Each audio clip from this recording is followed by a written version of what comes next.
What is up? Welcome to another edition of Sacktown Movie Buffs. Once again, I'm Kier, and this is Jason. And today we are back reviewing actually a new film this time. A film that actually is only playing in theaters. I know some of our previous shows, there was a lot of films that were like, either you saw like 8 months ago or something crazy, or I caught it like the last weekend before it left theaters or something of that nature. But this one is actually relatively new. I think it came out last week. Yeah, it just came out last week, so that's pretty good for us, And that's the thing; it always takes us a little bit longer to get the reviews because we both have to watch the film and then we both have to schedule a time to get together in order to get the review out.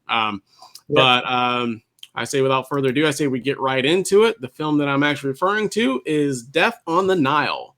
So if you are familiar, Agatha Christie film, or Agatha Christie story, I guess, if you will, that is based on the novel.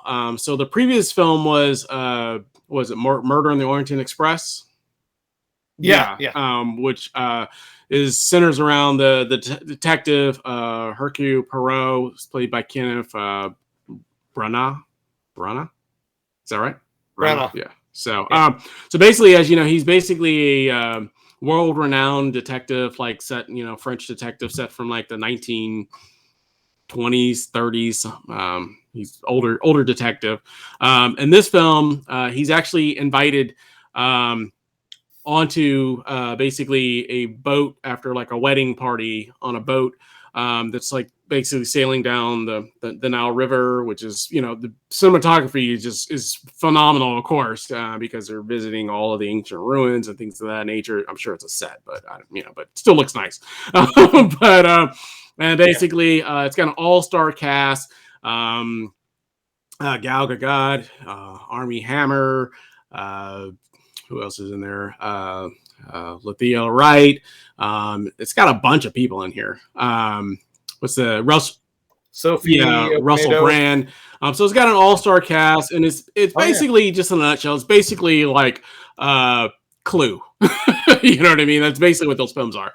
So basically, there's going to be a murder. I'm not going to tell you who's going to get murdered or who ends up getting murdered. I will tell you this: there will be more than one murder. I will say that.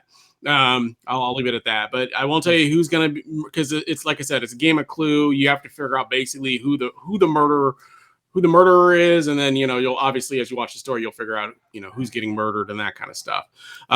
So it's really interesting because you're kind of weaving through to kind of figure out who the murderer is, and then there will be a shift, and then something else will happen, and then there's obviously, with all these films, I'm always kind of like, I think it's this person, and then like I have to scratch my head like, no, I think it's probably this person, and I just kind of went back and forth on that.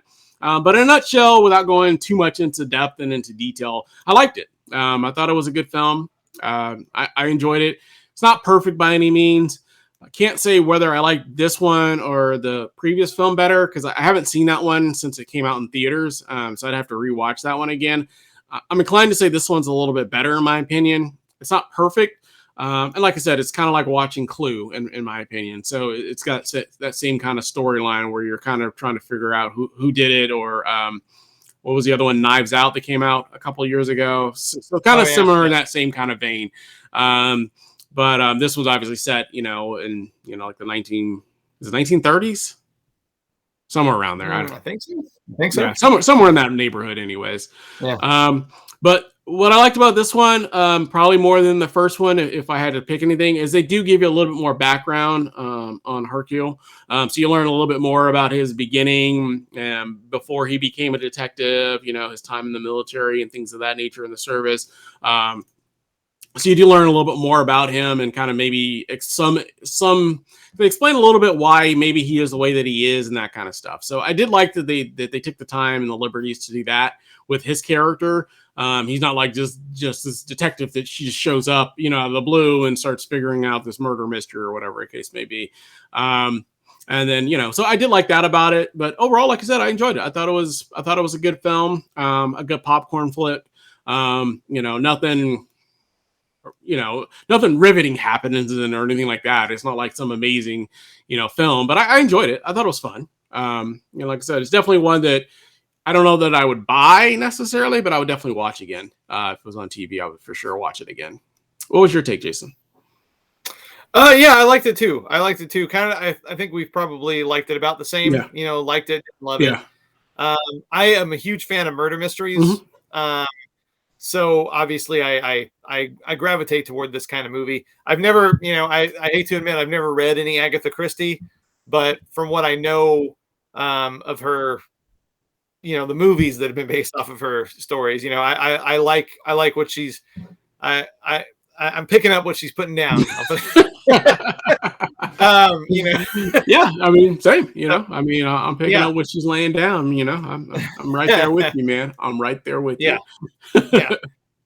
If there's one drawback, I would say, and I felt the same way about the Orient Express one that Kenneth Branagh also directed. He directed both of these Right. and starred in both of these. Like, there's something like about the approach that is a little bit like too big Hollywood, overblown kind of to me. Like, I don't know why. Like, they're both like wall to wall, like CGI. Like you were saying, like Yeah. it's CGI, and it's got kind of an artificial feeling and kind of a big, loud, overblown Hollywood event movie kind of feeling that I think, to me, and I can't seem to find anybody who agrees with me really, but it's not quite right for the material. You know what I mean? Like, the stories are kind of small scale, simple murder mysteries, with good twists. And to me, they don't lend themselves to this kind of green screen, like big budget approach. Like, I guess, I don't know. Like, I don't, that's not a deal breaker, but to me, it's just like not the approach that I prefer for murder mysteries. I prefer kind of like what you mentioned, Knives Out or Clue, Yeah. which is kind of one location, a set, Right. and it's all, the focus is more on the characters Right. and the performances, rather than here. There's obviously been a great deal of, they're not neglecting the performances and the characters, but it's also more of this kind of big budget. Yeah, it's like a big budget, big broad visuals, but it's all in front of a green screen, like you said. So yeah, that is. I definitely would agree with that, and I know you take some issues with if it's like overtly CGI, which, I mean, I notice it. It doesn't bother me quite as much, just because I'm so used to it. Because everything now is, because it's just so much cheaper just to do it with CGI than it is to try to fly the whole cast to, like, the Amazon or to to the Nile River and try to shoot this like legit. You know what I mean? It just the production value would be even, would be astronomical to get all those people to go. And I'm sure this film was shot somewhere during COVID. My assumption is, I don't know how long it was pushed back or whatever, but so just based on that also presents additional challenges as well. So you kind of have to have the crew on a tight set. So like I said, I mean, I'm not like a hater of CGI, but there is something dumbed down when it's heavy CGI for sure. Which like you said, this film is just basically the entire cast is in front of a green screen. But I mean, that's the case with pretty much every single film that comes out that's a big budget movie these days. You know what I mean? Unfortunately, so any Marvel film, any whatever film that you want to say, it's all pretty much shot in front of a bunch of CGI. That's just kind of how things are nowadays. So I just kind of, like I said, I recognize it and I can see it, but I forgive it because that's just the way that movies are made today. So unfortunately, so it's not going to go back to the other way where they have to actually, I mean, there are some directors that still like to use the old school, real props, real locations, things of that nature. But for the most part, just because of cost, and you couldn't have got this cast if you were going to try to do it for real. You know what I mean? Like, because I'm sure the going salary of some of these people and flying them all over the world, it would have been just so astronomical, the film would have never got made, so you also have to look at it from that perspective as well. Yeah, I know. It's, and I don't have anything against CGI, but I'm always going to be a proponent of practical effects and real locations. But I don't know, there just seems to be a tipping point for me sometimes. Like, there's a tipping point where CGI being used as augmentation becomes CGI being like the whole thing. And again, like this really is not that kind of movie, because there are interior sets. Right. Yeah. I mean, we're getting a little bit off a tangent on that because I know, I know where you're going with it, because there are certain films. Obviously, there are a lot of horror films where they, prefer to use CGI over real prosthetics, and I totally get that as well, because you look at the films from, like, the 80s and things of that nature, the films that we grew up loving, they use more practical effects. But it was all there was. Yeah, that's all there was. There wasn't CGI. But as things got into like the mid 90s, late 90s, or into the 2000s, CGI just became so much cheaper, so much readily available, so much easier to do, that now films are just kind of all done CGI for the most part. So yeah. But this is a big tangent. So just to bring it back to Death on the Nile. My small gripe with Death on the Nile, and this might have been the case in the original film as well, or the previous film, I should say. I haven't seen that one in a while, but I felt like it took a little longer than I had hoped for the death to even happen. It was like almost an hour into the film before the death even happened.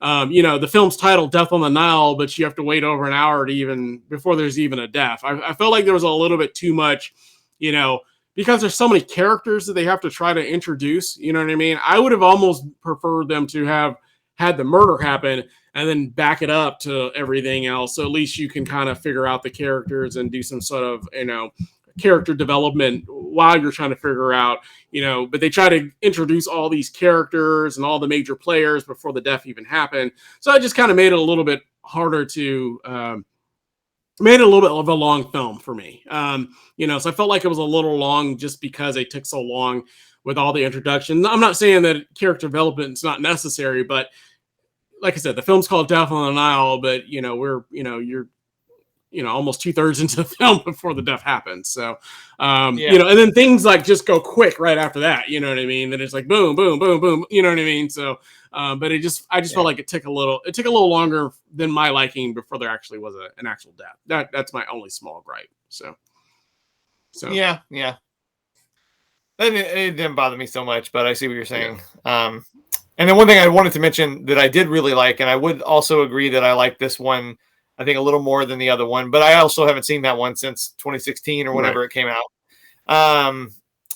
17, 18. I don't remember when it came out, honestly, but I did like that, like you said, it does take a more, like, a surprisingly emotional approach, especially to Kenneth Branagh's character, who in the first one is pretty much, he's the one-dimensional, Sherlock Holmes type detective, you know what I mean? So. Yeah, who just has this uncanny ability to know exactly what happened and look at something and know, it's kind of a stock character. It's a fun stock character, but it's a stock character. Oh, for sure. But here it was kind of surprising to me that they kind of made him like a three-dimensional human being, with emotions and everything like that. And kind of a surprising approach. But I thought that gave it like an extra, like, definite edge over the first one, in my opinion. Yeah.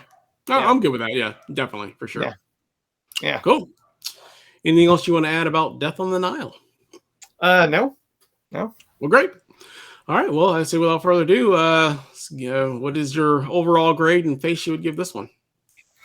I gave it a 3.5 out of 5, which for me is a solid B. So it's not, I didn't go wild over it, but I definitely enjoyed it. So that's a pleased face. Absolutely. Yeah. I'm about half star below you. I gave it a 3 out of 5. But like I said, if as you are always quick to point out, anything I give 3 out of 5 is like my second highest grade, apparently. So I gave it a 3 out of 5, which means I liked it but didn't love it. It's just a big smile. No teeth in this case. But I did enjoy it. So I thought it was fun. It's a good popcorn flick. It's just a fun murder mystery. The only thing about these types of murder mysteries, and I guess maybe all murder mysteries are this way, is you can figure out who the killers are, but the way that the stories are always told, you would never figure out that it happened the way that it happens. You know what I'm saying? Like, that's always my biggest issue, because you're supposed to like try to figure out how it unfolded, but then when all the facts are presented, there's like, well, there's no way I would have known that. You know what I mean? Like, that's, you know what I mean? So, like, I mean, I had sort of guessed, the murder, or, I sort of guessed, who it was. I just, or had a strong hunch, you know what I mean? But just because of some things that did happen and I had questioned, but the way that it unfolds, there's no way that I could have guessed that it was going to unfold the way that it did, so that kind of stuff. So that makes it kind of tough too. Yeah. But I digress. Let us know down in the comments. Have you seen Death on the Nile? Did you like it? Did you not like it? As always, if you like the channel, we ask that you like, subscribe, make sure you hit that bell notification, and we'll be back again with another show for you guys. We thank you for watching. Hope you have a great day.